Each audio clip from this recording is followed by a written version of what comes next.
Zain Abdin, assalamu alaikum, comment vas-tu? Alaykoum salam wa rahmatullah, je vais très bien et toi? Ça va, alhamdoulilah, Zain Abdin. Écoute, je suis content de t'avoir pour ce premier épisode, euh, qui est un sujet très particulier. Alors, juste avant d'aborder notre sujet du jour, je souhaiterais que tu te présentes, s'il te plaît, à nous, pour que toutes les personnes qui nous regardent en ce moment sachent à qui on a affaire. Voilà, je m'appelle Zine Abedin, comme tu l'as si bien dit. J'ai 27 ans, je suis étudiant en troisième bachelier biotechnologie. Euh, je suis d'origine marocaine, belge d'origine marocaine. Voilà. Écoute, Zain Abdin, enchanté, ravi de faire ta connaissance. Alors, pour moi, très simple, moi je m'appelle Koumail, je suis actif au Centre Imam Reda pour les différents projets de communication du Centre Imam Reda. Et aujourd'hui, j'ai le plaisir de co-animer avec toi cet épisode. Alors cet épisode, on en a discuté il y a quelques temps. On se disait, qu'est-ce qu'on va aborder comme sujet pour notre premier épisode de podcasting? Et on était arrivé à quelle conclusion? Donc la rentrée scolaire. La rentrée scolaire. Bah, écoute, Abdel, ça tombe. Je pense que c'est le meilleur exemple, c'est que tu viens de vivre une rentrée scolaire. Alors, moi, j'ai une question pour toi, parce que moi, ça fait déjà quelques années que je n'ai plus eu de rentrée scolaire comme étudiant. Qu'est-ce que ça t'a fait de reprendre les cours dernièrement? Bah écoute, déjà, ça fait toujours plaisir de reprendre une nouvelle année, partir sur de nouvelles bases, donc atteindre de nouveaux objectifs, c'est-à-dire remplir les conditions pour arriver à ces objectifs. Mhm. Donc, avant d'entamer ma rentrée, si tu veux, je regarde si j'ai tous les éléments nécessaires pour aller à l'école, étudier. Ouais, ouais, En je en d'autres comprends. termes, si tu veux, est-ce que je suis en ordre au niveau de mon matériel? Est-ce que je suis Ah en ouais. ordre au niveau de ce que j'ai besoin pour bien entamer mon année et bien la terminer Et surtout? est-ce que je peux te poser la question, est-ce que tu étais en ordre de matériel pour débuter ton année? En partie. C'est-à-dire? C'est-à-dire que, disons que, voilà, j'avais, comme je t'ai dit, j'ai fait mes petites courses, hein, achat de stylos, etc., latte, équerre, ce qu'il faut pour bien calculer, Surtout pour faire plein de bêtises en cours. et, et surtout en labo. Ouais. Euh, Ensuite, je suis entré dans une phase de réflexion, si tu veux, Mhm. de qu'est-ce que je dois faire pour ne pas reproduire les erreurs que j'ai fait les années précédentes. Ok, ouais, ouais. Bah, c'est intéressant ce que tu dis là parce que ça va un petit peu directement dans le sens du sujet que je voulais aborder avec toi. C'est que pour faire ça de façon très schématique, euh, j'aimerais qu'on parle de la rentrée scolaire, tu vois, en trois étapes, tu vois. La première, comme tu l'as dit, la préparation de notre rentrée scolaire, la rentrée scolaire en elle-même, et après, si tu veux, qu'on échange un petit peu sur nos questionnements, nos questions qu'on a à poser à toutes les écoles, mais de façon très large, tu vois. Et pourquoi pas, si on a des remarques, des conseils et éventuellement des critiques sur la rentrée scolaire. Alors, l'état d'esprit qui est le tien avant de la rentrée scolaire, tu disais, c'est celui de ne pas reproduire les erreurs du passé. Mhm. Moi, je peux te dire que très souvent, mon état d'esprit avant une rentrée scolaire, tu sais ce que c'était? Ouah, je vais retrouver mes potes, on va passer un bon moment, on va faire les abrutis en classe et tout va bien se passer, tu vois. Bah écoute, disons que en primaire, voire en secondaire, c'est toujours ce qui se passe, hein. Ouais, ouais. Ça nous fait toujours plaisir de reprendre l'école pour aller voir nos copains et passer du bon temps avec eux, etc. C'est important, hein. Je ne dis pas qu'il Ouais, faut bien sûr. délaisser ce côté-là, hein. Il faut prendre du plaisir à aller à l'école. Et pour prendre du plaisir à aller à l'école, il faut avoir de bons amis, Mhm. euh, de bons camarades de classe si tu veux, tout en gardant des limites et en n'allant pas dans l'excès. Ouais. Ben, justement, tu vois, ces camarades de classe, moi je me souviens, pourquoi est-ce que j'étais si passionné et comment dire, et je me hâtais de rencontrer mes potes. C'était pour une raison simple, on ne se voyait pas directement, tu vois, pendant les vacances. Et comme on ne se voyait pas pendant les cours, enfin pendant les vacances, l'école, c'était vraiment le moment où on va vraiment partager plein de choses en commun. Et moi, ma question, c'est, tu vois, j'ai préparé mon matériel scolaire, je sais que je vais revoir mes potes, donc tu vois, il y a ces pensées positives. Je me dis, tu sais quoi, cette année, c'est la bonne, je fais pas les mêmes erreurs et je vais aller de l'avant. Mais tu vois, si je vais simplement avec ça, tu penses que c'est suffisant pour réussir mon année? Ben, avant d'entamer la nouvelle année, si tu veux, Mhm. il y a une année qui Qui est vient de passée, s'écouler, qui ouais. vient de s'écouler et qui a été peut-être positive, dans Mhm. d'autres cas négative malheureusement. Ok, ouais. Et généralement, c'est ce que font enfin, toutes les écoles, tous les profs, ils remettent un compte rendu à l'élève. De ce En, qui a été ou de ce qui n'a pas été l'année précédente. exactement, en lui expliquant qu'est-ce qui s'est bien passé, qu'est-ce qui s'est moins bien passé. Mhm. C'est-à-dire qu'il lui donne des conseils pour son bien à lui, pour Ouais. son avenir et pour qu'il puisse réussir, pour qu'il puisse avancer. Ouais, bien sûr, ouais. Et Mais donc, moi, je pense il est très important que l'élève relise ses remarques, ses conseils. Mais tu crois qu'on a le temps de faire ça quand on est en secondaire, par exemple? Ben, je pense que oui. Il y a normalement une Tu vois, réunion. entre jouer à la play, aller à Mhm. la piscine ou à la mer, En fait, partir en vacances, jouer avec les copains du quartier ou dans les différentes associations on peut aller. Bref, entre toutes les activités qui me permettent d'oublier l'école, est-ce que tu me demandes? Je pense que ce sera la dernière chose que je ferai. Mais je ne sais pas si c'est une bonne idée. ben, Enfin, si c'est une bonne chose surtout. moi, personnellement, je pense qu'il y a un temps pour tout. Ok, Il y a un temps pour jouer. ouais, Il y a un temps pour penser à l'école. ok, ouais. Il y a un temps pour le sport. Il y a un Mhm. temps pour plein d'autres choses. C'est-à-dire que on doit organiser notre temps par ordre de priorité. Ouais. C'est-à-dire qu'est-ce qui est le plus important pour moi. Est-ce que cette heure-ci est plus intéressante pour moi de jouer ou de penser à mon avenir. Ok, Et je ouais. pense que le deuxième choix est le plus judicieux, le plus Ouais, bien correct. sûr. C'est pour éviter d'avoir des regrets plus tard. Tout à fait. Moi, je me souviens quand on me disait, ouais, travaille dur à l'école parce que c'est ce qui va te permettre d'avoir un boulot que tu apprécies, d'avoir un bon salaire, etc. Aujourd'hui, quand je vois certains jeunes qui débutent leur rentrée scolaire, tu vois, je me dis que, parce que dans le cas de mon boulot, j'en vois, tu vois, j'en vois plein qui prennent les transports en commun, etc. Et quand je les vois, je me dis, mais ces jeunes-là, je pense qu'il leur manque quelque chose, tu vois. Ils ont tout le matériel qu'il leur faut parce que leurs parents, alhamdoulilah, grâce à Dieu, tu vois, ils ont pu leur acheter le matériel scolaire dont ils avaient besoin. Des choses que nous, on n'avait pas autrefois, tu vois. Moi, je me souviens d'une marque, tu vois, c'était des bics tout fins de la marque Stabilo. Je sais Mhm. pas si tu t'en Mhm. souviens, ça existait en toutes les couleurs. Mais aujourd'hui, c'est devenu une évidence d'avoir ça pour pouvoir mieux s'organiser, Mhm. etc. Et ces jeunes, ils ont tout ce qu'il faut au niveau matériel. Mais au niveau de l'état d'esprit, j'ai pas l'impression qu'il y ait eu de grosses avancées, tu vois. Comment est-ce que à quelques heures de la rentrée scolaire, je peux changer encore cet état d'esprit? Et je pense que le soutien des parents, déjà, il est très important. Mhm. Malheureusement, certains jeunes ne l'ont pas.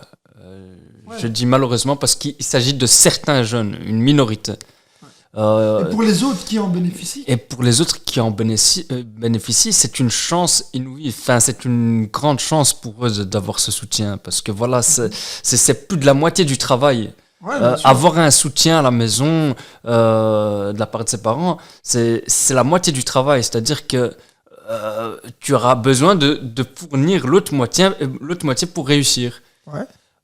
Tu n'auras pas à penser à autre chose que travailler, par exemple. Il faut savoir une chose, c'est que les parents veulent uniquement la réussite de leur enfant. Ouais, mais comment est-ce qu'il s'exprime ce soutien des parents, tu vois? Par exemple, imagine, il y a des parents qui nous regardent en ce moment. Moi-même, je suis père, enfin, j'ai une fille et un deuxième enfant qui est en cours de route. Et Félicitations. merci à toi. Euh, pour préparer justement la venue de la rentrée scolaire, parce que moi, ma fille, par exemple, elle fait sa rentrée scolaire très prochainement, en novembre. Comment est-ce que moi, en tant que parent, je peux l'aider à faire face à cette rentrée scolaire? C'est quoi le conseil ou comment est-ce que je peux combler ce besoin qu'elle a? D'accord. Euh, Tout d'abord, le parent il doit être attentionné sur la scolarité de son enfant. c'est-à-dire souvent lui poser des questions sur ce qu'il a fait à l'école, ce qu'il a appris, comment ça s'est passé. Est-ce que la relation avec les profs est bonne?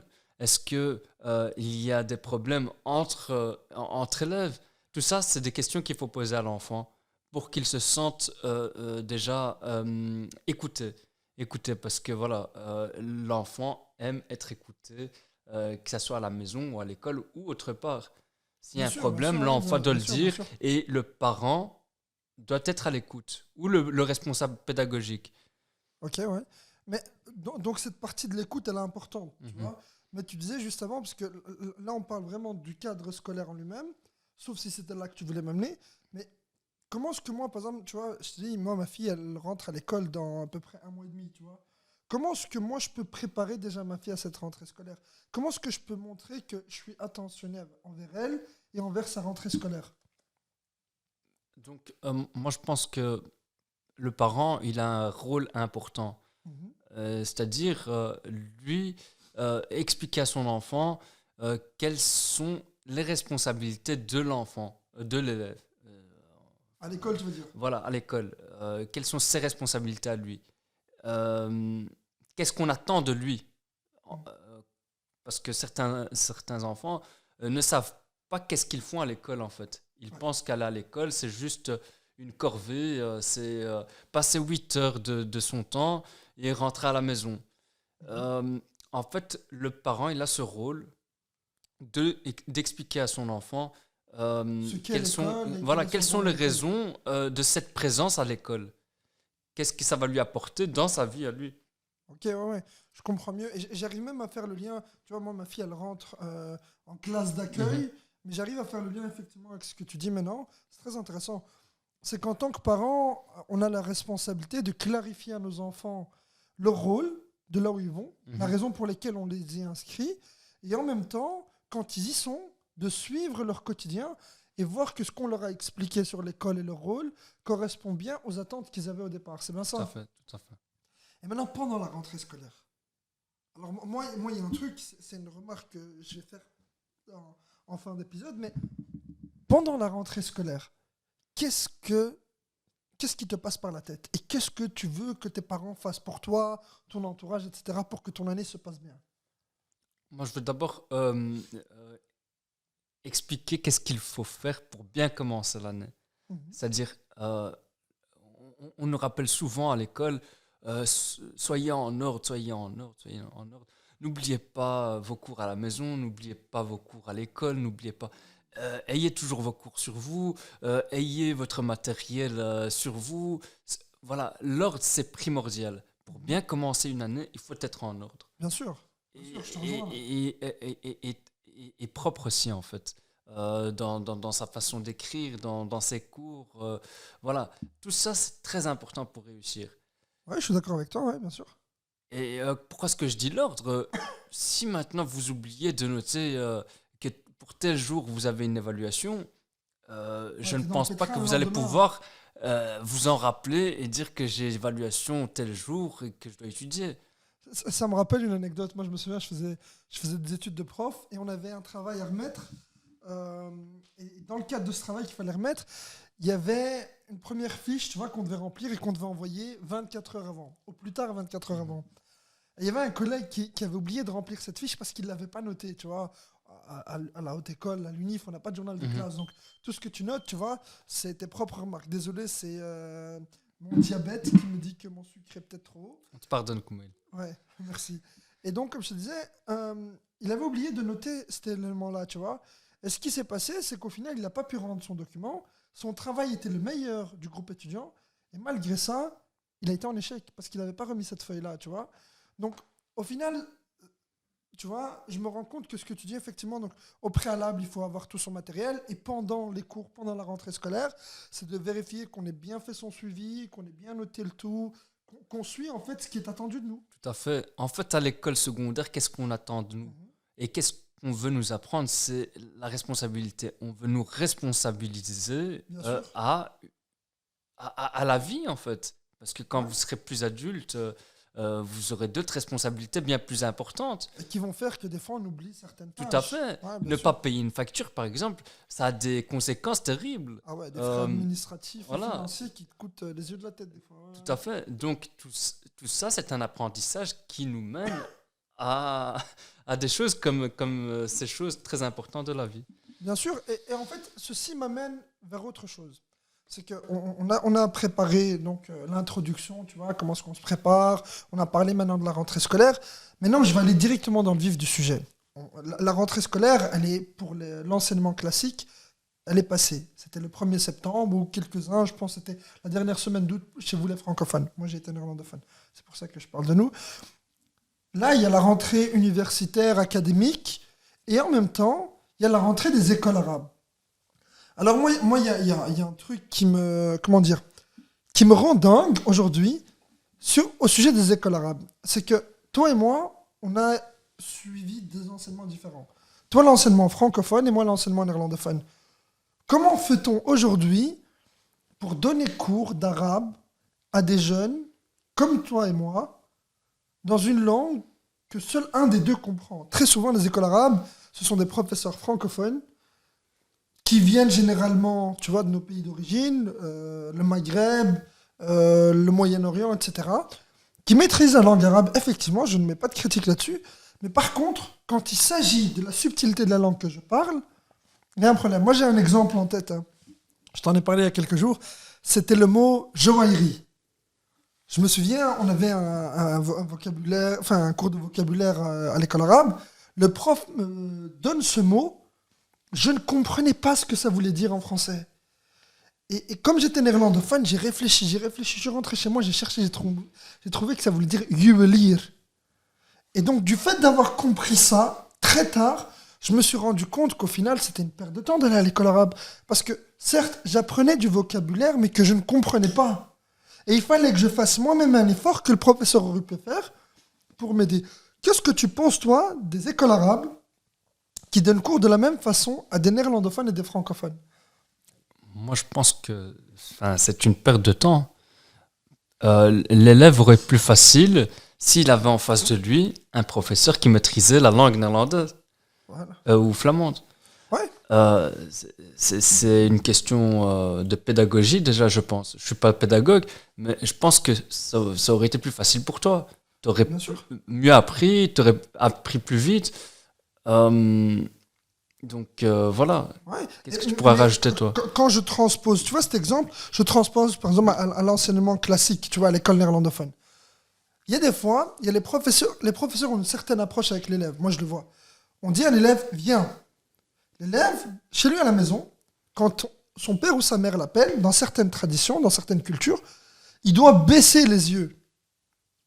Le professeur, quand l'élève arrive devant lui qui baisse les yeux, il baisse les yeux parce que dans sa culture, c'est une façon de s'excuser et de reconnaître qu'il a commis un tort. Le professeur s'énerve et lui dit « Hé, tu me regardes dans les yeux, tu arrêtes ton comportement. » Et l'élève, il lève les yeux, mais il y a les mécanismes culturels qui reprennent le relais et il rebaisse les yeux. Et tu as le professeur qui s'emporte de nouveau. Donc au final, ce problème de la culture de l'autre, de l'ignorance de la culture de l'autre, il crée des ravages partout. C'est comme la subtilité de la langue. Moi, je me souviens quand je faisais mes études de prof, j'avais une prof de néerlandais. Je crois qu'elle s'appelait Okele ou Okelar, quelque chose du genre. Cette prof, elle nous demandait, en début d'année académique, de venir avec 10 expressions dans notre langue maternelle. Alors, futé comme on était, on disait qu'on était tous des arabophones. Parce qu'elle savait que les rifs avaient plus de mal. Moi, je suis rifin, tu vois, d'origine. Donc, ramener 10 expressions en rifin et les traduire en néerlandais, c'est une folie. Et du fait qu'elle faisait ça, ça créait une de ses relations avec elle, mais c'était vraiment sympa, tu vois, c'est parce que tu dis, ouais, c'est bon, elle a compris en fait ma différence, et qu'en fait ma différence est une richesse, à la fois linguistique, et en même temps culturelle, parce que elle en apprend plus sur moi, et moi j'en apprends plus sur moi-même de nouveau, tu vois, parce que j'ai une double culture, une double appartenance, tu vois. Et je sais pas ce que tu en penses de cette subtilité-là. C'est assez profond hein, ce que tu es en train d'expliquer. Bien sûr. Je pense qu'il faut prendre en compte la culture de chacun. Dans quel environnement culturel l'élève a vécu. S'il a vécu dans un environnement culturel qui était propre aux Marocains, eh ben, qu'il fasse attention à ça. Donc, c'est au pédagogue de faire attention à tout ça. Si il a été éduqué dans un environnement où le papa et la maman parlent français avec l'élève, il y aura une autre approche automatiquement. Bien Et évidemment. si comme tu me dis, toi, certains parents éduquent leur enfant dans une langue précise comme l'arabe ou le rif, si tu veux, eh ben, il y aura une autre approche avec l'élève. Bien sûr. Donc au niveau de sa façon de parler, au niveau de sa façon de réagir, de comprendre les choses, etc. Donc c'est au prof, à l'enseignant, de faire attention à toutes ces subtilités-là. Et maintenant, de façon plus générale, tu vois, puisque certes, on me dira, ouais, c'est trop facile, tu fais une critique aux écoles arabes, à l'enseignement classique. Alors, loin de là de faire simplement de la critique, moi, mon but à moi, c'est de faire comprendre certaines choses, qu'on prenne conscience que la différence est une richesse et que de temps en temps, s'intéresser à l'autre, ça nous permet d'éviter des problèmes, tu vois. Des fois, il y a des problèmes que les gens ne comprennent pas. Dans certaines traditions, dans certaines cultures, on négocie avec l'autorité. Ici, on ne négocie pas avec l'autorité. On s'y soumet. Quand un policier te fait une injonction ici, tu te soumets à son injonction, ça s'arrête là. Dans d'autres pays, on négocie avec le policier. Quand il te dit, monsieur, vous étiez en excès de vitesse. Oui, mais non, je n'étais pas vraiment en excès de vitesse. On essaie d'inventer une histoire. Et donc, ça crée des différences.